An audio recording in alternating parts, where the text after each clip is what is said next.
if the penalty for stalling is too high, they just won't give the call. Even straight footlocks now, I think, are probably the most scary thing that people are doing. Someone like a Gordon Ryan's probably a good example. Like, his game shifted as he became the best and quite clearly like dominant in his division. Like, he sort of was like, well, I don't need to do anything too fancy. I won't say it's impossible. There is a matchup that might bring me back if it was available. If you're locked around the foot, it's hard for them to fully disengage from the position. As soon as you start looking for a heel hook, there's every chance you lose everything out. So that's probably not what people want to hear, but I think it's pretty important. What kind of advice do you have for grapplers that are struggling with that part of jiu-jitsu? So I'm joined today by Lachlan Giles. I've got a hell of an introduction for you, as deserved. 3-time ADCC Asian Oceania Trials winner, ADCC Absolute 2019 bronze medalist, head coach at Absolute MMA St. Kilda. You coached the CJI2 Australasia team, and you are the creator of Submeta, and were voted the best instructor on Reddit. I personally have learned so much jiu-jitsu from you, from your YouTube videos and from your Submeta, so it's an honor to have you on the podcast today. Thank you very much. Awesome. So I figure let's just dive right into it. We are a little bit out from CJI2, and obviously a lot of people have a lot of thoughts on the event. So let's take it back to the beginning with creating your Giles trials and what the process was like on deciding to do a trials, deciding what the structure of the trials would look like, and choosing your wild card. Yeah. So I think when I first spoke to Craig, he basically said, like Lucas and Levi are in which was, they were in the last CJI and they both had standout performances. So that made perfect sense. So I was left with, that's basically 77 and 88 kilos divisions. So I was left with an under 66, an over 99 and an under 99. And I just sort of, I suppose when I heard about the wild card, I had to decide which pick. I think I originally thought of Victor Hugo, actually, but I think BT that would have been nice. They're like, yeah, we've got wild cards. By the way, we've got Victor Hugo. But apart from that, actually, I kind of looked at how well Australia/Asia region had been doing in the international scene. And we probably, if you look at ADCC, we haven't really had someone go very far in the 66 kilo division for some time. Like, mostly they've been knocked out. Whereas we had some people like Declan and Josh Saunders and so on who got through a few rounds in the actual 99 and over 99 divisions. So I figured as a region, we're maybe slightly weaker in that area, and I'd rather try to get the wild card there and then run a trials for the remaining part. So in terms of running a trials, I just thought, it's cool, get some hype for the event. It also, there's there's a list of people you could pick from, and there's some that people might say are obvious picks, but in the end, I think even like some recent results would question that anyway. So I thought running a trials would be just a fair way to do it, to pick the remaining ones. Unfortunately, not everyone that I would have liked to do the trials did, just for, they had their own reasons. Some of them were away just before World Championships. Some of them had some beef with Craig and didn't want to do the tournament or whatever. So, but yeah, so we ran the trials. I decided to do the rule set was really you want, there's as we saw in the event, really, the two most important things here are, one, can you submit someone? And can you not get submitted? Being a points fighter, whilst it is important, someone being positionally dominant, you want to get your scores up on the board, especially the heavyweights. Most of the submissions were from heavy people submitting lighter people. If you've got so I want these 99 and plus 99ers to be good at finishing. That was what I was thinking. So I wanted a rule set where basically you had to.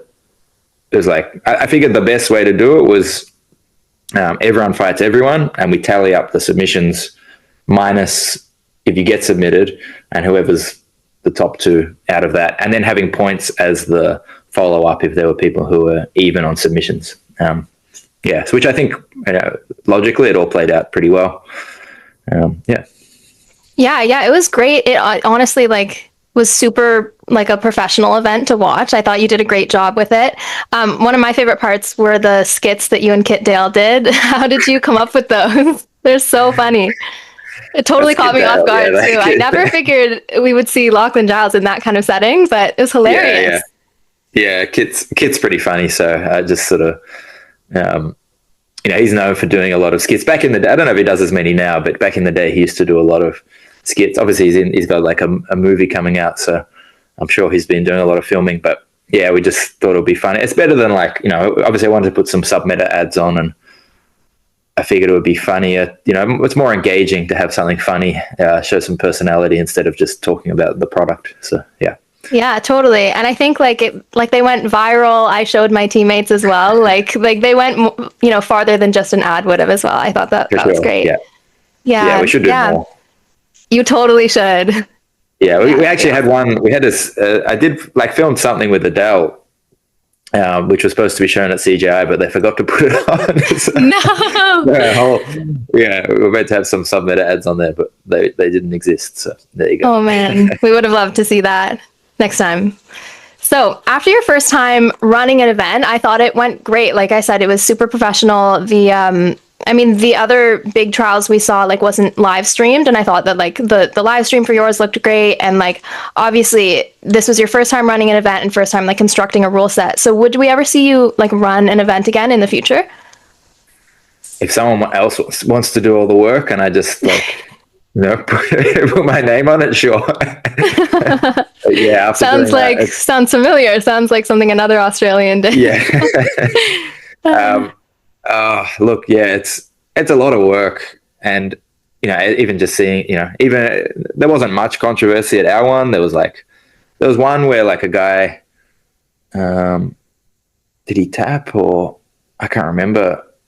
Someone, they thought they tapped and then but we weren't sure, and I think they kept fighting, and the guy didn't get his submission win. I can't remember exactly, to be honest, but there was already controversy just from our one. Seeing all the controversy from this one, bit of foreshadowing. Maybe if I was going to do it, I would want to be quite removed from any of the organizational side of it. Even just we wanted to put a pit in. I would put a 3/4 pit so people could sit, and just getting that constructed. It cost a lot of money, so then I had to try and sell tickets, and then we had to buy all these chairs, and spending the day before 5 hours just putting chairs in the day before. It's not what I want to spend my time doing. That doesn't sound so fun. Yeah. Yeah. So let's get to CJI itself. What did you think initially when you learned that it was going to be a Quintet format, and how did you think about in reality how it played out? Look, I've competed in one Quintet event, which obviously that one was quite exciting. I did have some reservations about the idea. I just think they're a lot more fun when there's not so much on the line. When you've got such a large amount of money on the line, people are not going to take risks when they don't have to. And that's, if you're in a bad spot, there's really not much incentive to try to get out of that bad spot. It's better off, if it risks getting submitted, because then your team's, almost certainly going to lose, or at least they got to be a lot of work to recover. So, incentive wise, I thought that could be an issue, which I think sort of played out a bit. But look, there's also the excitement of the team. New Wave versus B Team is a big rivalry, even bigger now probably. And even though they both don't exist anymore, that's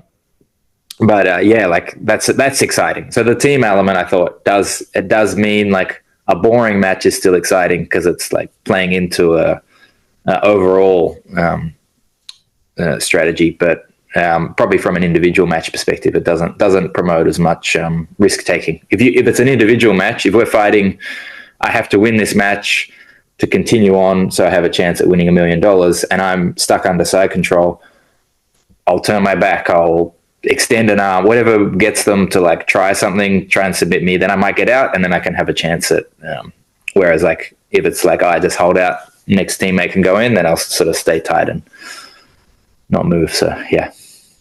Yeah, that's an interesting point with the incentive factor that I hadn't really thought about. When you were kind of like building your team and like leading up to the event, how did you develop like your strategy with regards to like your lineup and what matchups you were hoping for? What was your strategy like in the coaching role? So I think there's probably like in terms of lineup, like there's two main things I was thinking. Like if you get up, whoever gets up on the scoreboard first has a huge advantage, like especially with a submission. If you get a submission first, then they have to start taking risks and then like expose themselves to more submissions and so on as the matches go on, because they can't just accept a draw. A draw is no longer okay. They have to really fight. So I think my general strategy was like you want like someone pretty strong first or second or whatever. You kind of don't know who they're going to send out, and like it really is the matchups that make you want somehow to have your big guy against their little guy. That's like somehow you're hoping that's going to play out, and you don't really like. There's no real way of telling when they're actually going to send a particular person out. So part of this is difficult, but generally I would say you'd probably want someone pretty strong first, and then because there's that like tiebreaker should it happen to be a draw, the last match is important. You want someone, I think that like my thoughts were like someone like Kenta was a good in the first round anyway, but I think you got to mix up your strategy because you don't want to see people start reading how you're going to play your athletes. But like Kenta was a good one in the first round, I thought, because I thought he's a lot stronger positionally than a lot of people, and submission wise I think we haven't seen as high a submission rate from him, so I thought he's someone who's probably going to win a decision, maybe not by submission though, but if we can have that last, then if it comes down to it, we get the win. That all changed obviously in the second round when we fought B team. We had Bilal who was injured, so I wasn't even I had at least in my mind, I was like, if we are down a submission, he's not even going to compete. I was going to just say, don't compete. But then he kind of walked out, and I'm like, I was like, oh, it's hard to like, everyone's cheering him on. So I was like, do you want, so I said to him, like, do you want to do this? Like, it's now you're going to have to submit someone and at least hold out for the second round for us to have a chance at winning this, which is a pretty, big ask when he can barely move his leg. And he was like, yeah, I still want to go. So I said, sure, go for it. But yeah, my original plan was actually to pull him out, unless like if we're even, maybe he can just hold on and try and not get submitted. But if we're losing by one submission and he's the last fighter, to just not even have him compete. Yeah, that makes sense. I mean, it was super, super brave. I was surprised to see him walk out, but that was super brave of him to go and do for the team. Yeah, that was great. One, hey, it's like such a large amount of money, and like he really shouldn't. You shouldn't compete, with an injury like that. But you've got a whole team. But that's not just for yourself. It's now like other people, with a lot of money, and like could he have possibly been good enough to like hold out, like, and keep his arms tight and not get submitted? Maybe he still could have been able to do that. So, like if there's a chance you can still get through a match, lose on points, but not submission, that's like still a win to some degree. Yeah. Yeah, true. I mean, with that B team matchup as well. So I interviewed Kenta yesterday, and he told me that B team played some mind games with you. Yeah, with regards to your order. Yeah. Look, walk us through that. It probably wouldn't have mattered anyway. We were going to put Declan first, and then because like Lucas Cannard, I think, is really good against big. Like his style suits when someone's trying to pass, he gets in deep on his leg locks. He had more issues with people who were kind of willing to sit down and play the footsie game. So, I had Declan coming out first, and then I think Mikhail he runs over. He's like, I just saw like Victor Hugo warming up, and like he's like everyone else was sitting down. Yeah, I was like, oh, maybe we should put Lucas first then. because I think Victor said he wanted that rematch with Lucas as well. So anyway, let's put Lucas first. So we put Lucas out, but then it turned out it was they put Chris Wojcik, so they sort of tricked us. But apparently, from speaking to Declan, like Wojcik's pretty. It takes him a while to sort of try and pass the guard. So I'm not sure that would have been like the easiest matchup for Declan either. Like it turned out we had Declan against Ethan, which on paper is perfect. He just and he was dominant. He just couldn't quite get the submission. So yeah. Yeah, that's crazy that they would do that. But it's smart. Yeah, they got us. It caught me off guard when Kenta said that. I was like, "There's no way." Yeah, that's smart. That's where it's almost better. Like if you just have an order and you don't even think about other things, and that way, like they can't know. Like they can't. You can't get sucked into something like that. So anyway, yeah. Yeah, totally. So I'm curious about, you had some of your smaller guys go up against heavyweights. You had Fabricio Andre against Victor Hugo, Kenta against Kyle Baim, and Nicky Rod. What was going through your head as a coach watching those matches? I mean, Kenta he's an animal. Like, I just wanted him to survive against Nicky Rod. Didn't need him to like do what he was like going after him. I think he he was underneath. Nicky Rod went for an armbar. He escaped. Something happened. There was like 20 seconds left, and then he goes and shoots again. I'm like, just hold on. We just need to get through this match. But that's like, part of why he did so well was his aggressiveness. He like really brought it. Didn't want to get into a situation where Nicky Rod was dictating the pace, which I think was actually very good. So yeah, I think he was awesome. Fabricio was really good. Fabricio is very exciting. He does very well against big fighters. Probably like an ish. Well, he's got a great style. It's an exciting style. Probably if you're the small guy, as we saw on the weekend, your best bet is almost like lie on your back, never turtle, and just keep your arms tight. And just like kind of play very passive. That's not really how Fabricio fights. He wants to like stand back up and wrestle, and if he's getting taken down, he'll turtle or go to front headlock, which I think because of that, like he is playing a higher risk game, and unfortunately, he, like in that one of those scrambles, he got caught in a position where when he went to his back, he was basically in a head arm choke. So, look, I mean, Fabricio he likes to play a high risk style. It's different to like how I personally play, so it's hard to coach someone like that, because like a lot of the like things you'd say as like to like you generally advise people not to do high risk moves, but that's part of their style and why they're so good, because they're able to like scramble in those positions. So you kind of just have to let them do their thing. No, that's super interesting. And yeah, Kenta, I think he is kind of like underrated on the jiu-jitsu, in the jiu-jitsu world. But after that event, I think everyone's paying attention to him. So sure, I'm glad he was able to show out, especially against Nicky Rod. That last moment where he dove for the takedown with 20 seconds.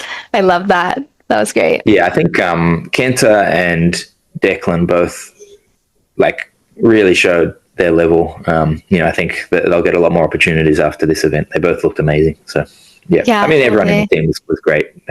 Those two were real standouts, I think. Yeah, they really were.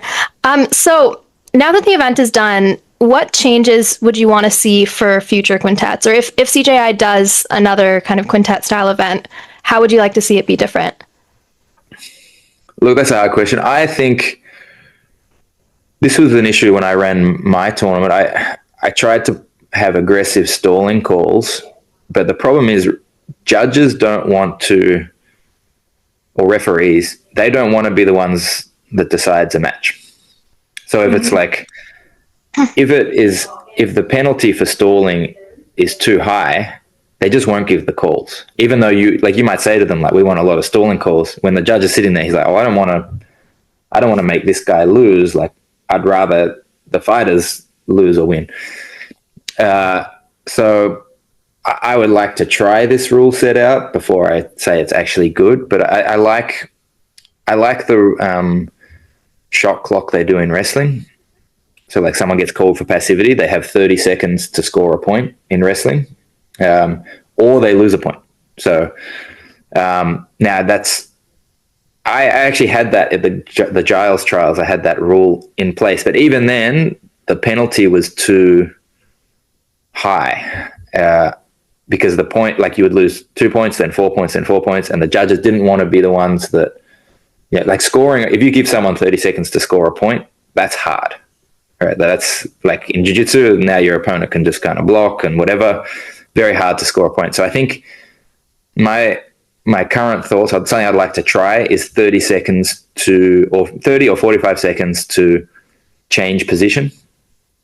So if you're in guard, like you got to stand back up, or you can turtle, or you can do whatever. Like you've just got to like change the position, or you could score point. You could wrestle up. You could actually do something offensive. But if you haven't done something offensive, you got to do something like that puts you out of position a bit. Try and stand back up.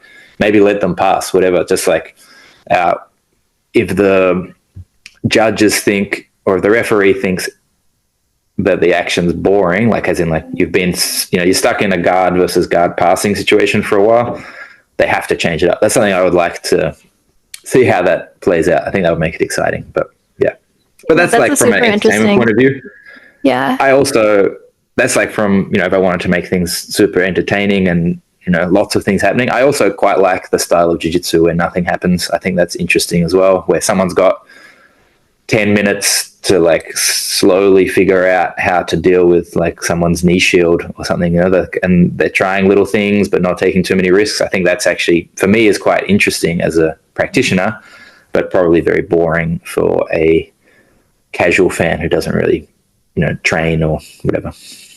Yeah, no, I totally agree. I think that even though there wasn't as many submissions as maybe some of us thought, like there were some matches where there was incredible, like you could kind of see an example that comes to mind is Joseph Chen against Max Hansen. Like Max Hansen has such a tricky guard, and Joseph took a while to pass, even though his passing is so good. But you could kind of see like the problem solving and like the way he was kind of changed his approach and like made certain adjustments, and then he finally got through and passed the guard.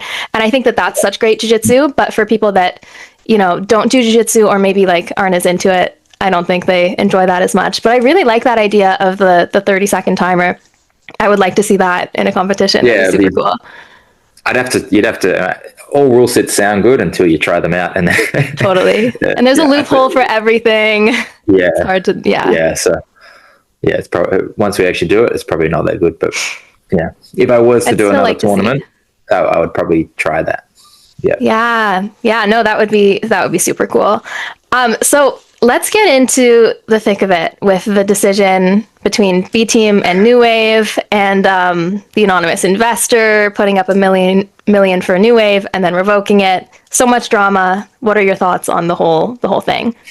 Oh, I'll probably try and stay out of it now that it's like escalated so much. I kind of feel like I thought of it was like mostly smoothed over. So I was like, I put out a video with my sort of thoughts on the situation. But yeah, now that it's escalated, I'll probably try not to say too much. I'll just let those people sort it out. Sorry. No, that's a wise choice. I respect it. So thinking back on the weekend as a whole, what are some of your highlights? Look, I think highlight for me, actually, like each of the fighters, I think had like some pretty special moments. So like Fabricio, like especially his first match and against Alan Sanchez, I thought he was really nice movement. Even just his like ability to, bring it to Victor Hugo, flipping him over when he was going for his back, like that was amazing. So Lucas, looked incredible, just hard to like, I think he unfortunately just matchup wise came against probably like the two hardest people for him, like good leg lockers who were willing to like sit down and play the leg game. So kind of that unfortunately, I don't think Lucas got to show what he can do at this CJI, unfortunately. Kenta, obviously, I think his match with Nicky Rod was obviously the real highlight. Yeah. His armbar escape and coming up, taking him down, that was incredible. Who else? Bilal got the submission, lived by the sword, died by the sword, got submitted, and then coming back and competing. And then Declan's passing, I think, was just amazing. I think he's got some of the best guard passing going around, especially his north-south passing. So we already saw that. He did the trials that we did, and we've got some pretty good guard players at the gym, and he just passed them very quickly. And I was already very impressed, and then seeing what he could do on the weekend. He's now gone and won ADCC trials in Europe. So, yeah, those are my highlights. All the Aussies. Awesome. Yeah, no, I watched a bit of the ADCC trials in Poland, and Declan's performance was amazing. That was super cool. Crazy back-to-back weekends, but no, that was great. Yeah. Yeah. So let's move on. I want to talk to you about Leglocks, but before we really get into it, with regards to your development of the Leglock game, how did it get started for you? Where in your jiu-jitsu journey were you? And what was the process like of initially developing your Leglock game? Initially, it was from, I entered an ADCC trials in Australia. This would have been probably like 16 years ago or so. I don't know, 15, 16 years ago. I think I was a brown belt, maybe a purple belt at the time. And I was like, oh, like you're allowed to do heel hooks in this. So I didn't really know too much. Like I trained with them a little bit, but I think I watched Ryan Hall's 50-50 DVD. And then I just, for like 2 weeks, I just started in 50-50 and tried to do leg locks. So that was probably where I started. And then at that time, I was mostly still training for IBJJF and in the gi. So I think I sort of like did that tournament, went back to the gi, and then coming up to another ADCC trials, I kind of had the same idea. It was, going back to those days, it was pretty much all the Brazilians. The Brazilians were winning everything back then. That was like, it was very rare for even an American to win. So I had to look at the rule set and go, well, what's like, I don't think I can beat these people with like the normal. Well, if I just try and do what they're doing, they've just got much more experience and depth in with training partners and so on. So I got to work on something they're not as good at. So I focused on leg locks and wrestling. You didn't really get to see much of my wrestling ever, but I did train it. So I tried to work on leg locks from there. So I just focused on a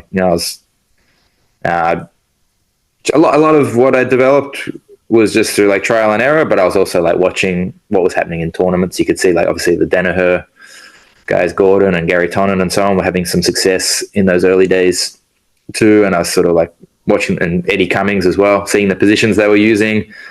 Over time, I somehow graduated to like favoring 50-50 a bit more, which was, I guess, a little bit of a departure from what other people were doing. And that worked out. I think just having something slightly different that people aren't as used to tends to work in your favor in grappling. Right. Did you ever anticipate that leg locks would take over the jiu-jitsu world like they have? They sort of have, and then they've gone. Now they're just a part of it, right? I kind of thought it would be like that. Like I think you can see these things in your training. Like at first you learn them, and then like which is when no one knew them, you're like, oh wow, this is amazing. And then like 6 months later, people have developed good counters. You see that in the gym, but maybe like in the world stage that might not have played out just yet. So I think, and then eventually that does play out. So yeah, look, it's just like anything. You can, you got Mika Galvao's got incredible arm bars. Like you get people come along who still have great leg locks, and they're going to leg lock a lot of people, but it's just another part of the game. Yeah. Like straight full locks now, I think are probably the most scary thing that people are doing. Yeah, locks. Totally. Yeah. Yeah. So as a coach, how do you approach like teaching a beginner leg locks? Like someone who, also another question, do you teach leg locks to like day one white belts, or do you wait until a certain point in their journey? Straight leg locks we teach, and I do teach, like I do have classes where I teach heel hooks, and in that class I'll let people sort of roll with them, but I usually wait till blue belt before they're like rolling live with it. I don't know, maybe I probably should review whether that's necessary, but I think probably overall good. I just think if you don't, what you don't want is someone not knowing what it is, and it can be a pretty serious injury from a heel hook. Whereas from a straight foot lock, yes, it's, it can be a serious injury, but not to the same degree usually as like tearing your ACL or something like that. So you just kind of don't want someone not knowing what it is, not knowing that they should have tapped. Like they need to have been through a class to teach them that. And probably the only way you can sort of guarantee that is go like, well, if you're a white belt, we don't roll with them, because otherwise, like you can't know who's been to classes and actually learnt what they're meant to do and who hasn't. So, right. Yeah, that's how I tend to approach it. But yeah, I might revise that at some point. Okay, interesting. Yeah, that makes sense. So if someone came up to you and just kind of like wanted an introduction to Leglocks, wanted to be introduced to them, how do you approach introducing Leglocks? Because obviously it's such a vast area of the game. How do you approach like teaching it to a beginner? Just give them a link to Submeta. Well, that's how I started. So yeah. Look, I'd probably usually it's best to start with positions with a high degree of stability and control, like the saddle with secondary leg control. I think is a very stable position, so it gives people plenty of time to work. So that's probably where I would start usually. And often first it might even be just like, let's just hold the position. Like person's going to try and free their leg. You just got to try and hold the position. You can have some sort of like, in terms of live training anyway, obviously you can get them practicing the heel hook mechanics and so on, but just practicing holding the position. Because I think if you can hold a position for a long time, you can start finding a heel. If you can't hold it for very long, then you're not going to find the heel hook either. So I'd first look at stability in the position. Obviously, in the meantime, they're practicing heel hooks. Probably at first, if they're both inexperienced in particular, just like basically one hand catch. If you can dig the heel hook with one hand, stop. You don't have to finish it. Just dig the heel. Okay, good. I think actually just practicing with one hand is quite good at getting people good mechanics. They get to focus on like killing the toes back and drawing the heel out. So I'd probably start with that.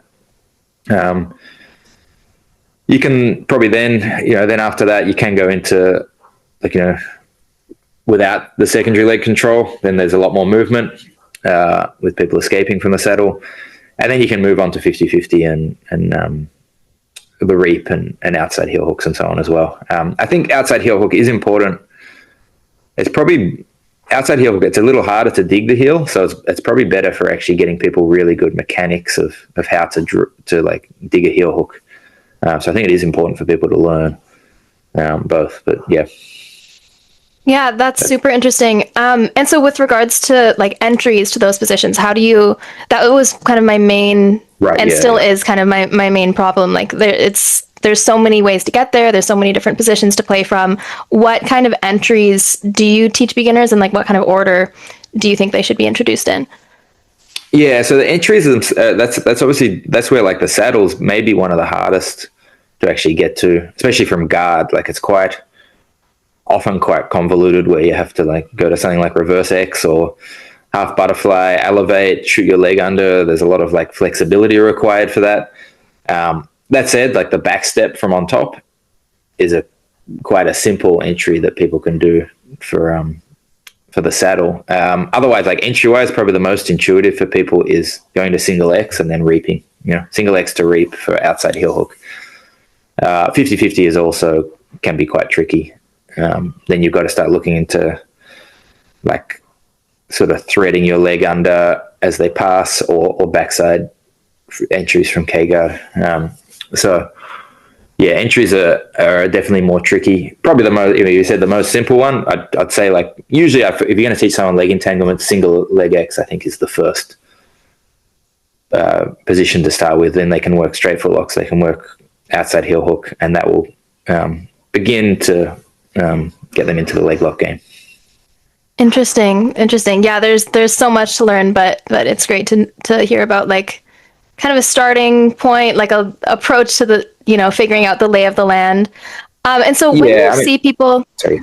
You go ahead. Yeah, I was gonna say like probably like in terms of what to learn, like if we go back to your question, what leg locks to learn first, a lot of that might depend what style of game they play already. You know, if they've already got a particular type of guard, if they play butterfly guard, okay, like saddle entries might be more easy to find. If they're playing K guard, 50-50, there are some saddle entries from 50-50 as well, but they might be more inclined to work 50-50. If they're playing more single X, then the reap and outside heel hook. So I'd probably, if I saw someone with an established game already, I'd probably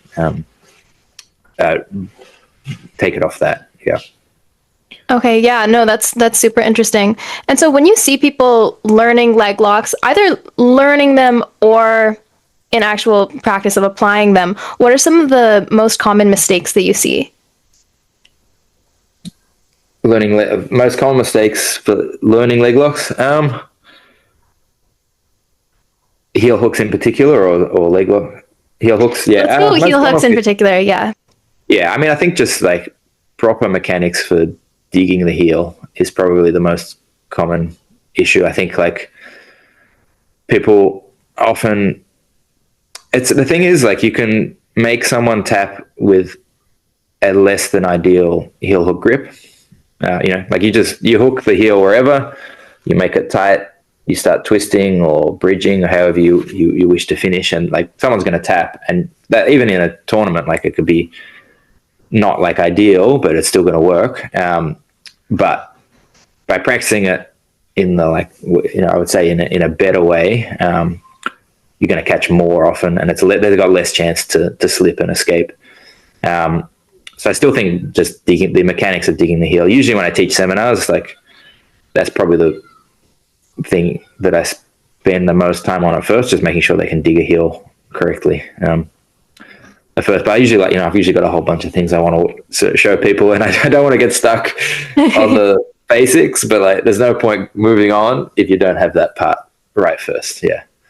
Yeah, totally. It's kind of I feel like something that kind of gets glossed over because we've all seen, before you start practicing leg locks, you've seen people do them in competition and it seems simple. The heel is on your forearm and it looks like there's a twisting motion and, but my first time kind of working through the actual scooping of the heel, getting the right kind of angle of my forearm and that kind of thing was a game changer for me. So yeah it's interesting to hear you say that. It's worth spending time on that and then like going back and rechecking it and just like having people, I think little like games from there where like you got someone trying to point their toes and trying to slip out as you like, that just kind of helps you find the right positioning that makes those types of escape. Like you kind of want to just isolate those late escapes and make sure the way you're digging the heel makes it very difficult for them to do those.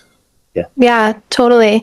So another thing that is intimidating about the leg lock game as a whole is how heel hooks and straight foot locks, you have so many options when you enter these leg entanglement positions.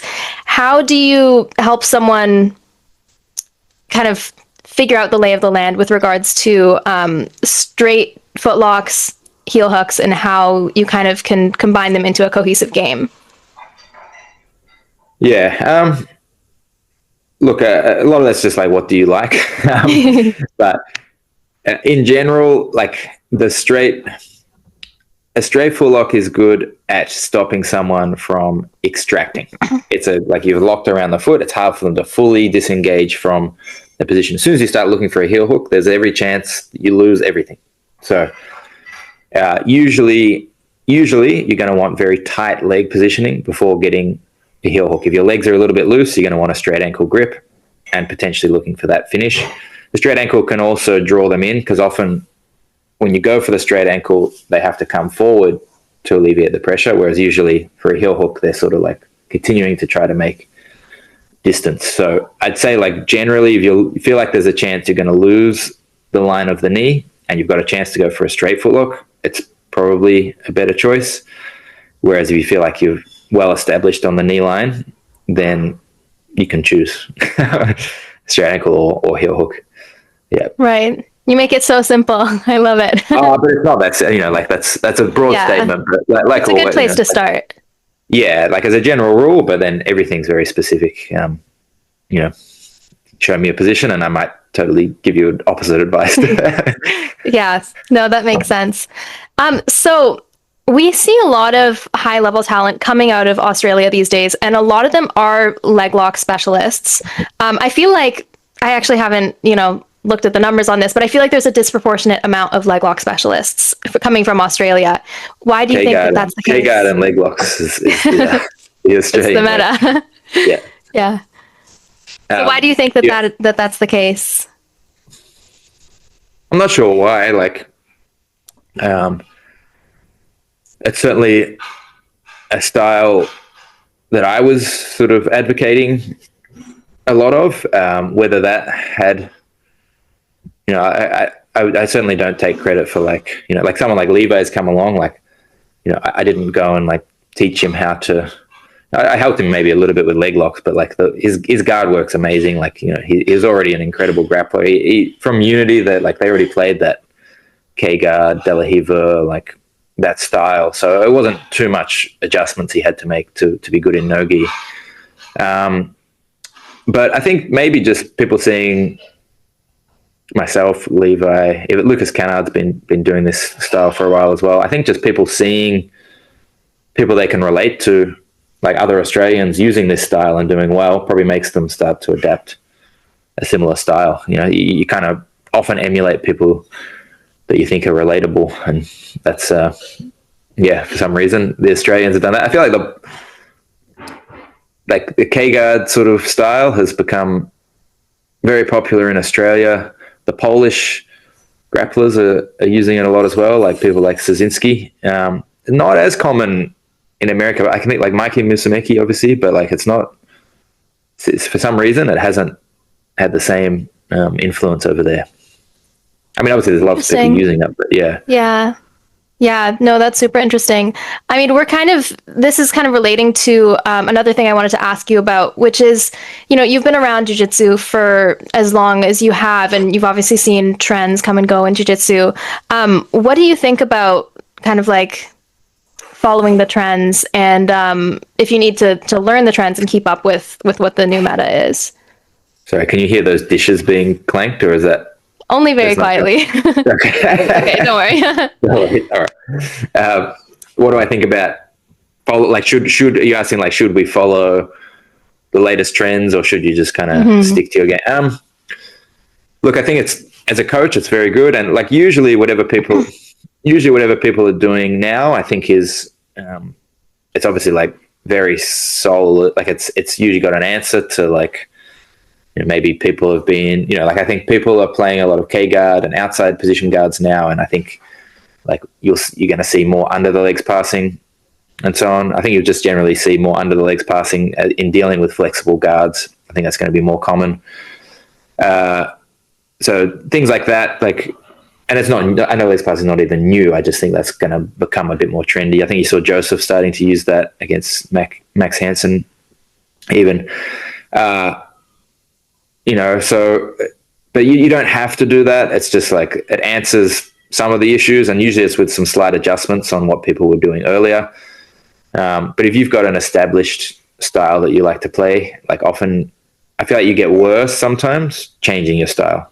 If I was, let's say I was doing K-guard for a long time, someone comes along and invents something new from butterfly guard, me trying to change back to a butterfly guard player might possibly make me a worse overall grappler, because I'm not as good at that game as I am at my other game. But at the same time, as a coach, I like to try to learn everything. So I think I still have my game I would play. If I was to compete, this is what I'm going to do. But when I'm training, I try to do as much as I can. So yeah, there's probably a difference there between a practitioner and a coach. I think the coaches should try to stay right up to date if possible, and learn all sorts of things and the newest things, because if you can get students doing that and that's their starting point, then they're going to take that even further. So yeah, that makes sense. It's definitely some people are saying there are certain things in jiu-jitsu that have held true and worked for decades, and those are the things that you should be focusing on and learning, and trends will come and go. But for sure. Said, Yeah, Yeah, look, go I mean, ahead. you can't ignore like passing the half guard and taking the back and finishing from the back. Like these are things that you kind of always should be working on, but there's a lot of room to explore around those things as well. Yeah, like if that's just your game, what do I think of that? I think if you're clearly the best, then you can often get away with just don't do anything that's kind of out there at all. Just do like the fundamentals really well. But there's actually so much timing and like skill, and like this is not just like, oh, they're doing basic stuff and everyone can do it. Like someone like a Gordon Ryan's probably a good example. Like his game shifted as he became the best and quite clearly like dominant in his division. Like he sort of was like, well, I don't need to do anything too fancy. I'm just going to stick to this because it works well. And I've got better timing and pressure and feel and sense for what other people are going to do to defend than they have on the other end. But if you're going into a division where you're maybe not the most like naturally talented athlete, you're obviously pretty, you're up there, but you're not the most talented, then trying to beat them with the exact same game is not going to be a solution. You need something, you kind of want to draw the match somewhere where they're not as familiar. Like I start taking them out here where I'm very experienced here and they're not. So I can actually get an advantage over them where I wouldn't in that normal fundamentals sort of area. So I think that's how I view that. Yeah, that's super interesting. I mean, I think one of the coolest things is when people are really good at some of the more basic fundamentals and it's their specialty. And so people know what's coming and they still can't stop it. I think that's one of the coolest things to see. Oh, for sure. Yeah. So when it comes to kind of learning new things, I know you've talked recently about Declan's north-south passing and how that was something that you wanted to work on and improve on your own game. What's your process like of learning new things or new variations and kind of like working that into your own game? Like, how do I find it, or like? More so, like, are you watching tape or kind of doing more problem solving yourself, that kind of thing? Yeah, a bit of both. I go through phases, like where I'll watch a lot of footage. Sometimes, sometimes you watch an instructional. Sometimes you'll watch competition footage. A lot of the time, it's just trying things yourself. Sometimes something accidentally happens in training, and you try to just reverse engineer it and see if you can make that same thing happen again. So all aspects, and sometimes I go through a lot of time studying. Sometimes I go through not looking at any match footage at all and just seeing what I feel. Yeah. Which one's the most fun? Probably self-exploring is, like exploring your own variants of things is fun. I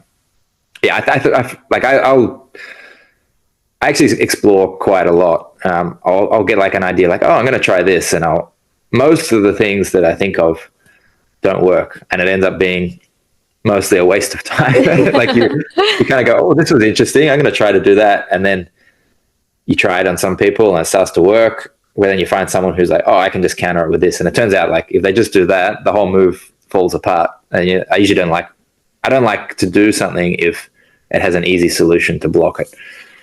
So I'll usually then throw it away. So I do quite a lot of that actually. And I still think there's like an overall grappling ability and skill you're developing. Like if you're trying to make something, just you're picking a movement or a technique or an action, you're trying to make that work with resistance, even if it's not an effective, like turns out to not have been a good thing, you're still learning how to control another human and rotate and apply pressures and move your body. So I still think you actually develop as a grappler, even if you pursue things that don't turn out to be a great addition to your game. Definitely. And there's so many answers to everyone's questions online with all the instructionals and just like kind of, people are doing reels or doing full instructional content and stuff, that there's an answer for everything. That I think the act of kind of, Joseph Chen calls it tinkering, or like kind of working through things and problem solving for yourself is really important for like building that problem solving skill as a grappler as well. For sure. I think that's very important. But always like look out there, try and solve it yourself. But then also I think it's good to see like what other people do. Like the chance that I myself come up with the best solution to the problem I'm having versus like the collective world of jiu-jitsu who's like all probably experiencing the same problem and coming up with all different solutions. And someone at a higher level is going to come up with something probably better than what I would have myself. So paying attention to what they're doing is very good as well. Yeah. So Yeah. kind of both. That's so true. Yeah, that makes sense. So as a coach, when you have kind of like new white belts, what are some of the most important concepts that you try to instill in people that are kind of beginners in jiu-jitsu? Concepts. I mean, I think like to me, slowing down, trying to like think, just like having a methodical approach, I think is very important. I think actually just one of the most important things is understanding the rules and points of if it's someone who wants to actually not even if it's someone who wants to compete. I think like the IBJJF points are a great guideline on how to learn jiu-jitsu. Like you're on top, don't go on bottom. Like I don't care. You might like arm bars, but like don't go from top position to bottom. Like it's considered a downgrade. Like understanding that the points reflect that, but that's also mostly a good heuristic to follow when you're grappling. You get on top, don't go on bottom. If you're playing guard, don't let them pass. Like that's a bad thing.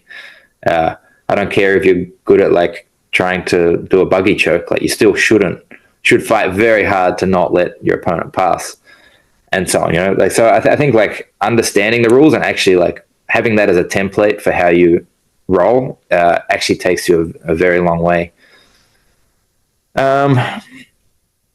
Otherwise, I think you just like someone who's new, they need to learn in broad strokes. Like you got to just think of like, if you're thinking about something like passing the guard, it's nice to think of it in like, can we make some like goals halfway through that? Like try to get chest to chest on your opponent, or try to trap one of their feet between your legs, or try to get to the outside of their legs first.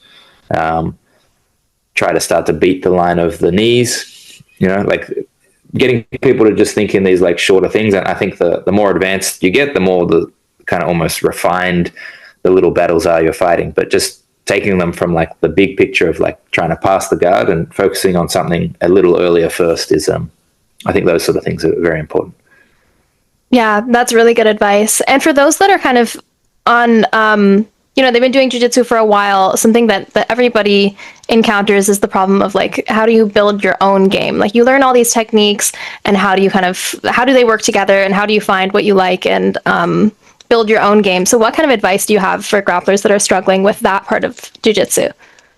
We're like sort of building the game plan feature on Submeta at the moment. So I won't talk about that too much yet, but I can sort of talk about my logic around that. Look, I think there's a couple of things that are important. First, like your attributes and goals. Like what are you doing jiu-jitsu for? Are you doing it because you want to compete at a high level, or even just like, are you trying to be the best at jiu-jitsu, or like are they training it because they want to fight MMA? The things they choose to work on are going to be quite different. Even if you said someone, they just want a hobby that they can do till they're 70 years old, I'll probably tell them something different to if they want to, compete and win in a year's time, because like a lot of the movements that we do are also not necessarily the best thing for longevity. All the inverts and all that sort of stuff.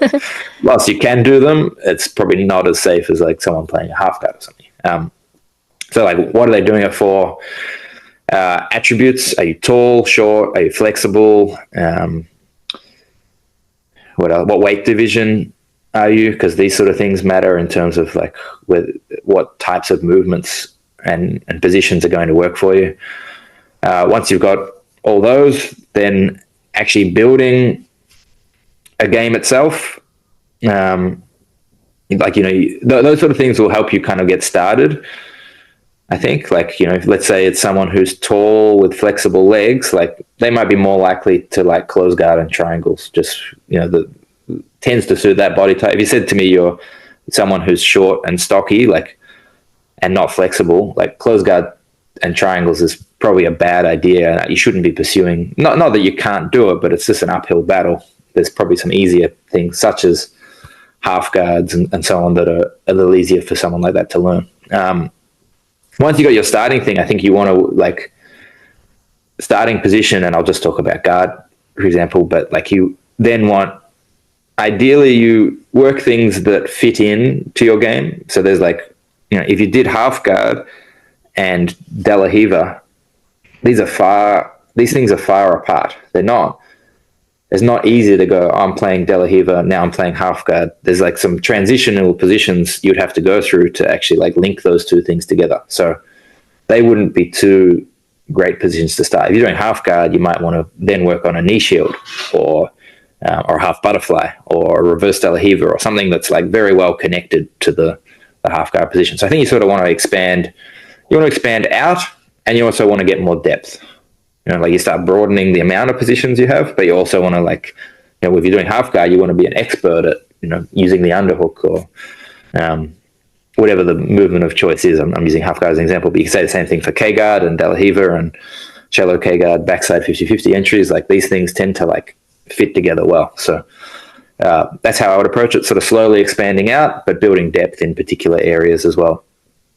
And eventually over time, you kind of want to try a lot of things. Like even if you do like De La Riva guard, I think you still want to at some point try a butterfly guard. Like, do you like it? Maybe there's some way you can fit this into your game. I just think it might not be like, those transitions might not be the thing you're immediately bringing to tournaments, but playing around with different things, you might start finding that actually your game changes over time and you might lean towards eventually becoming a butterfly player. So it is important still to branch out occasionally. Yeah, that's super interesting. Well, I'm looking forward to when this gets released on Submeta. I know you probably can't say much about it, but that sounds super interesting. Yeah, hopefully we'll have something soon. There's probably going to be a very basic, very, very basic version of that first, and then like a more advanced version of it coming. That's exciting. I'm going to need that. So yeah, that's awesome. So you kind of brought this up a little bit with, certain styles are better for longevity. And I think that a big question that people have who do jiu-jitsu and have been doing it for a long time is how they can better prevent injuries in their jiu-jitsu. So what do you think people should know with regards to injury prevention when doing jiu-jitsu and maybe certain styles of jiu-jitsu? Yeah, look, there's one of the, like, I do believe with the right loading and like preparation, you can kind of do anything safely. So it is a hard one to say, like, never, I wouldn't say to someone like never do this, but like generally, like even I've tweaked my neck before doing inverts and so on, and I'm pretty flexible. Generally, the more flexible you are, the less likely there's going to be stress on your neck when you invert, but it's going to go through somewhere. It could be your lower back or your hips or whatever, like doing a lot of that. But at the same time, like I've been training 22 years, mostly I'm in okay shape. So, I've got little injuries, but like all things considered, doing pretty well. And I do a lot of inverts, but generally, like if you wanted to be a bit safer, there's probably less of that style. Things that involve less like extreme range of motion, I think are probably safer. So that's where like the half guards, deep half guard, those sort of styles are less bad for your body, as long as you're not getting cross-faced the whole time. That's not great for you. I think a lot of it's just, tapping. Things like getting caught in, a lot of people end up with bad necks. They get caught in guillotines and they end up like just holding out too long. I'll get a sore neck. If I try to fight enough guillotines, I'll end up sore, even if it's not necessarily on, just the stress that goes through your neck. So tapping early, same with arm bars. Like so many people who have been doing jiu-jitsu for a long time end up getting elbow surgery. They get little bits of bone floating around in there, or cartilage breaks off. It gets caught in the elbow joint. They can't straighten their elbows anymore. I'd say that's like almost a good 50-60% of people who have been training over 15 to 20 years, I think would have had some variant of that. So And that's a lot of it's from just like arm bars, and you just get like a little chip of cartilage, and then that kind of over time can cause some issues. So a very big one is like, so that's like obviously tap, I'd say go slower, like fast dynamic movements. They're the ones where like you could reach a hand out and you don't know, like someone lands on it or whatever. Like the slower the pace of movement, and that's often set by you. If you set the pace slow, your partner often will follow. So those sort of things are probably the main thing to prevent injury. And then like loading, if you have time off, you'll decondition. Don't come back to like, give your body time, build up over time. So you've got like a base level of conditioning for your body, so it doesn't get overloaded. A lot of injuries are not necessarily that something like got twisted too far or anything like that. It's just like your body wasn't actually prepared, didn't have the capacity to deal with the load that was going through it, even if it wasn't like bent too far or whatever. Just repeatedly put in a certain position that it wasn't used to dealing with. Interesting. Yeah, that's always something I need a reminder of when I take time off. Yeah. What's the worst injury that you've had? I tore both knees actually when I was 19 and 21. I tore my LCL, both wrestling. So I was wrestling, my knee got twisted outwards, tore my LCL, had surgery on my left, and then my right leg 2 years later. I swore, I was like, I'm never going to wrestle again. I'm done with wrestling. I think I said at that time as well, I was like, if I have to do another one of these, I'm quitting jiu-jitsu altogether. But thankfully, I did it. Yeah. Yeah. And I eventually got back into wrestling.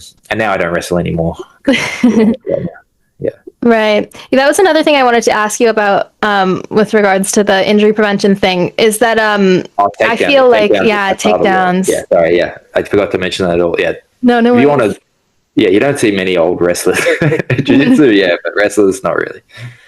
Yeah, totally. And what do you think is the best way to practice takedowns safely? Because I think in jiu-jitsu, we have this idea about how, the smaller person can train with everybody, and, if they get good enough, they can, beat everybody. But I don't really think, in other sports where they do takedowns, like, judo and wrestling, you don't really see smaller people, going live doing takedowns with people that are that much bigger. So how do we train takedowns safely, especially as obviously, picking someone in your weight division, if you're doing competitive, I think like the most important thing is finding a good training partner, like someone who's willing to like I worked with quite a lot with an Olympian, Talbot Ilyasov, and he was like, you never felt like you were ever like butting heads. Everything was like you'd shoot and he would like just move with you. There's never like it never felt like a risk of injury training with him. Lots of movement. You still like, it makes you work for the moves you're trying to do, but he's not like fighting. You don't feel like you're going to get injured like that. So having a good training partner, which is, that's tricky. You just got to try enough of them, find the one that you like, hope that they like you, and then you stay together. Yeah. Oh, that's funny. Yeah, no, that's a good point. So before we finish up, I want to talk to you a little bit about Submeta. So how long has Submeta been around at this point? I feel like 3 or 4 years now, I think. Yeah. Okay, maybe. Nice. And I'll say 3 years, 4 years, yeah. Okay, around there. What made you decide to initially create Submeta? I kind of wanted, so I'd done like long form instructionals with Fanatics, which are still occasionally doing some stuff with Fanatics, who have been really good. They're great, obviously. Just one issue I found was I was often having to repeat myself, like in terms of content. So as an example, I did the half guard anthology, and I had like reverse De La Riva fits into like the half guard system. So I filmed content on reverse De La Riva. I did guard retention anthology that was the one with Ari, and I filmed reverse De La Riva content because it's part of guard retention. I did the open guard anthology, and I filmed reverse De La Riva content because it's part of an open guard.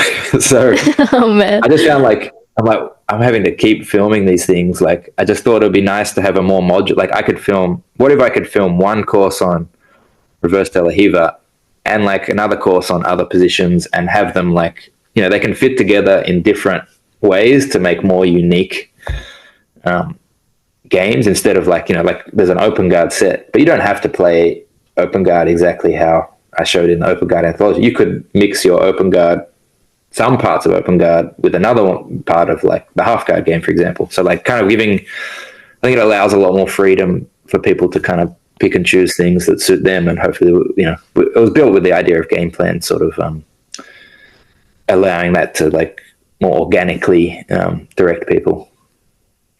Yeah, I'm a big fan of Submeta. I'm glad you decided to start it. I think it's such a great way of ingesting instructional content, because it's so much less. I think there's something intimidating about like an 8-hour, you know, an 8-hour instructional, and so it's in great little kind of digestible components that I can come back to if there was like one, you know, section that I really liked or something like that.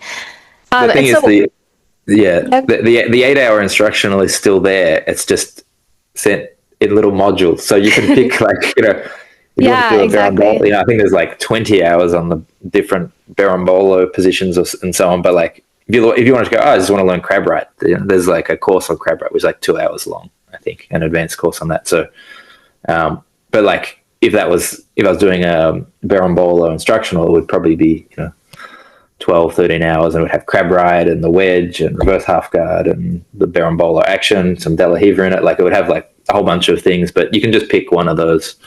Sorry, go on. No. I love that you can kind of just, you know, focus on what you want to work on and specific things that you want to learn, and it kind of I love how it kind of takes you through how things are connected a little bit as well. And so what is your kind of goal with Submeta? Because I know that you've had like other people post content on Submeta, and you can subscribe to them as well. And also with regards to the kind of content that you want to cover, what's your kind of overall goals with the platform? Yeah. So there's like, for myself, like I just want to show everything I know, not as much as I can, like maybe not everything, but as much as I can about jiu-jitsu, like all the different positions. You know, my take on how jiu-jitsu works in each position. I do, in terms of like other creators, like, so we've got Adele is on now as well. So like we're sort of not like aggressively chasing, you know, it's not like open, like anyone send in your stuff, but we're just like picking and choosing a few people who want to be involved. And I mean, I think it's a great platform for other people who want to do it. It's a different model. Like we don't do any of the editing for someone else. You know, like they do all the editing, everything. It's just a platform like that's well designed so that they can put their content. You know, they can make courses. They can show how the different courses connect. They can put videos and all sorts of different types of media on there. But it's kind of for someone who's quite either self-motivated or got someone who's going to film and do all that stuff for them. Whereas some of the other, like, you know, fanatics, like you go in and you film it and they'll kind of like put it all together for you. So that they offer sort of a different package in that. And it's a, you know, ours is a subscription model too. So look, I don't know if the right people ask us, we'll probably onboard them. In terms of my own one, just like keep building that out. I'll probably start. I do want to get like a few more guest instructors for like particular positions that maybe I'm not particularly good at it, but I know they're good at. Like it'd be good to have someone sort of show their take on that, but have that part of the subscription to my one. It's often like the one I did with Levi on the leg drag, I thought was really good. It's kind of like I'll give my input a little bit, but I'm also trying to learn like how does Levi do the leg drag, and I'm going to try it out and give my thoughts on like the problems I'm having trying to implement what he's showing, and why can he do it so easily. I also wonder that. No, that's super cool. Great. Yeah. I think a lot of people don't know that his passing is so good, but it really is. That's usually the biggest thing when people come and visit and they roll with Levi. They're like, oh, I'd rather be on top than on bottom against him. So, Yeah, he's a nightmare in a good way. Yeah. Yeah, no, that's super cool. So I have a couple more questions to ask you kind of about the future of jiu-jitsu and jiu-jitsu in general before we go, if you have the time. Yeah. So obviously the no-gi scene has exploded and also, has changed a lot in just the past couple of years. I mean, with CJI and with kind of more money on the no-gi scene, and now we're seeing what UFC BJJ is doing.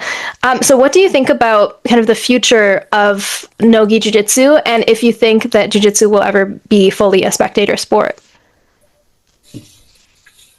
I don't know. It's like at the moment, it seems like it's being built by like CJI was funded by the anonymous donor. Is it like, would it be self-sustaining? Would it turn a profit without that? Maybe. I don't know. I have to ask Craig about that. So look, I think like if he was to do that once a year, I think, and if he actually put that I think people would pay to watch something like a CJI. I think that's like such a big event. People would pay good money. I think he could actually make a decent amount of money doing that, and that could pay the athletes as well. Yeah, like to a certain extent, but I think you couldn't have like at the moment at least you couldn't have 5 CJIs a year. Like people get excited. It's like once a year, everyone's very excited about it. I think if there was too much, then you couldn't offer, paychecks like that, and you get a bit saturated. I don't know if jiu-jitsu is a spectator sport. I think like current rule sets don't really make it highly engaging for a non-practitioner. I think as there's more and more practitioners of jiu-jitsu in the world, I think you're going to have a growing audience of people who appreciate what's going on in matches. And so I think I see it growing in that way. I don't know. I don't, it's very hard to predict. Tough one. But yeah, at the moment, I still see it as like being funded by like people being generous as opposed to like being funded from like sound return on a particular business model. Yeah. Right. Yeah, well, maybe it'll become more of a spectator sport if your 30-second timer thing takes off, hopefully. Who knows? Yeah. That might be one way, yeah. I mean, I think wrestling as a sport, I think, is like more exciting than jiu-jitsu, and like in terms of like things happening, and it's very understandable to the audience. So I don't know why that's not more popular. I think they need to get rid of the leotards. I think they need shorts and rashies, and wrestling gets more popular. Yeah, have Craig design them as well. Yeah. Yeah. So, are you done with competing yourself? Because, I know that you're kind of regularly seen on Reddit, and you search your name into Reddit, and a bunch of people are asking, if you would compete again, and wanting to see you compete against Marcelo Garcia. Do you think there's ever a possibility of you returning to competition? We'll see. We'll see. We'll see. Okay. Yeah. That's my answer to that. Okay. Yeah, love it. it's possible. I won't say it's impossible. There is a matchup that might bring me back if it was available. So yeah. Interesting. So if a new grappler wanted to follow in your footsteps and pursue a career in professional grappling, what kind of advice would you give them? A new grappler, they want to... my first advice would be like... So how old are they? It depends. I mean, say they're young enough to, learn jiu-jitsu and make a career while still in their physical prime. They can make a career from jiu-jitsu? Yeah, like with the time it would take to learn jiu-jitsu and get good at it, they would still be within their kind of physical prime where they could... Right, okay, yeah, sure, yeah. So they've got potential to be... Yeah, okay. Look, I would always recommend someone to, like... how good are you doing now? Like, if you're 16 and you've won like whatever the biggest tournaments, the juvenile world championships or whatever it is there. You've gone to ADCC trials and you're nearly winning that. Like it's quite clear, like your trajectory is you're going to be a top level grappler, like, and you got to be doing exceptionally well. Like basically, like you see this kid in who just 17-year-old who won the trials in Europe, like someone like that. I'd say like, okay, like not a bad option for him to look at something like going full time, putting everything into this. If you're not getting results like that at 17, I would strongly suggest that whilst you want to keep pursuing, like try to work towards being the best you can at jiu-jitsu, I would still recommend doing something. Like you can't do jiu-jitsu all day. So in that other time you have, do something that can help you with the career-wise in case jiu-jitsu doesn't work out. Because very, very, very few people actually get to the point. You know, there might be 20,000 people who like at some point are like, I want to make money from competing in jiu-jitsu, and probably 5 people actually, 10, 20 people maybe actually do make decent money, and the rest don't. So it's an extremely competitive field, and it's there's benefits beyond just like making money and a career. Like it's it's a good thing to do, I think. But I would also, you need to think about your life after jiu-jitsu and make sure you're going to be in an okay place after that. So you will have some free time. It might be like 3 hours a day or something, but like, I don't know if you can study something or like even just get some work experience in something, which is going to help you also have a career in case the jiu-jitsu thing doesn't work out. So that's probably not what people want to hear, but I think it's pretty important. Yeah, no, you're keeping it real.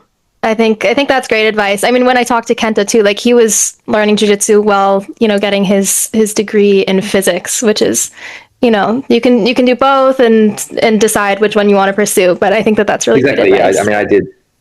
I had a very late run to being like a high level competitor, but I did physiotherapy degree. I did my PhD in physiotherapy, and then kind of towards the end of that, I started having some more competition success and kind of ended up, now I'm I just do jiu-jitsu now. I'm very lucky.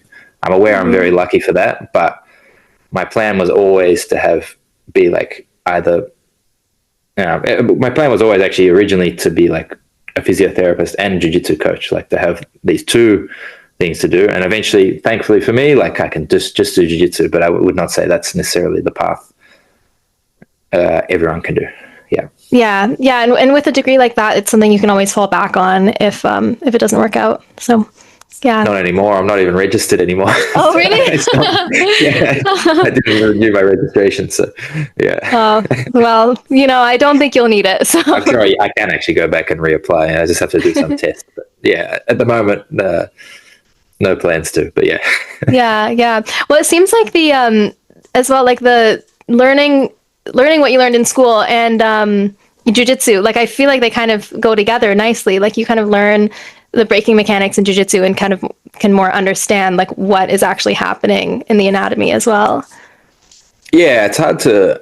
I would say like it's obviously helped me to some degree. Like I think jiu-jitsu has done a fantastic job at working out how to break things without people necessarily knowing what it is they're breaking. They've worked out pretty well, like that side of things. But I think it's probably why I'm 39 years old and I'm still in reasonably good shape for my body compared to maybe I'd be in worse shape if I didn't have the knowledge about different injuries and what's good and what's bad for your body. So yeah, like the knee injuries were before I was a qualified physio. The two surgeries. Oh man. Awesome. Yeah. Well, it's been so great to have you record a episode with me. Is there anything that I missed that you want to mention before we finish up? No, that's great. That was really good. Thank you very much.